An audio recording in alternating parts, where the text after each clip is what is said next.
Now we can also do the same type of success function for other types of form elements. So for example, we can go back to our original input field that we had in the earlier video.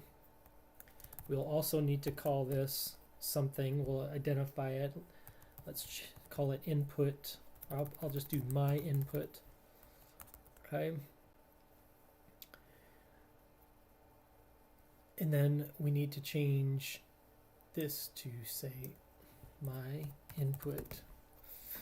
And if you notice, this string of text, which is a long function, long form function, is getting rather long and hard to read, especially when you have a function inside of a function.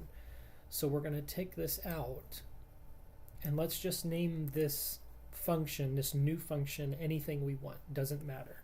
We can call it my function. Okay. And then inside that function, we're going to type my input dot value. So it's going to, once you run this function, it will get the value from the element called my input and pass it through. Now the next thing we do is we're going to create a dedicated script. So there's already a script built into the onClick function. However, if you're trying to shorten it up and make it more readable, you have to redirect it to a new script. So this is where we're going to create a new function called my function.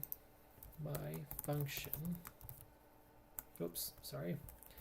Function, my function. All right. And inside there, we're going to have the value that's being passed through, which is this value from here, x.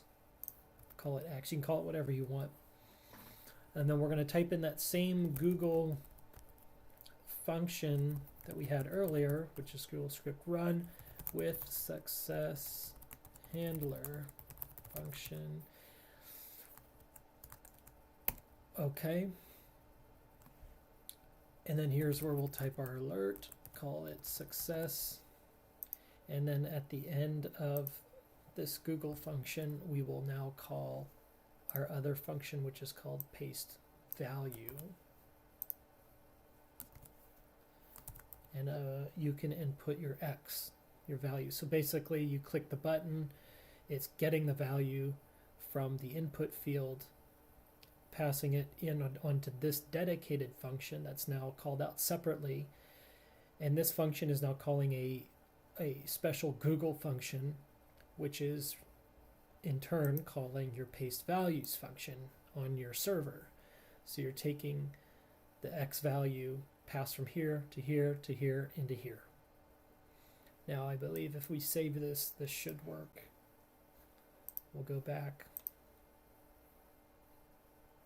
Now we can type in anything we want.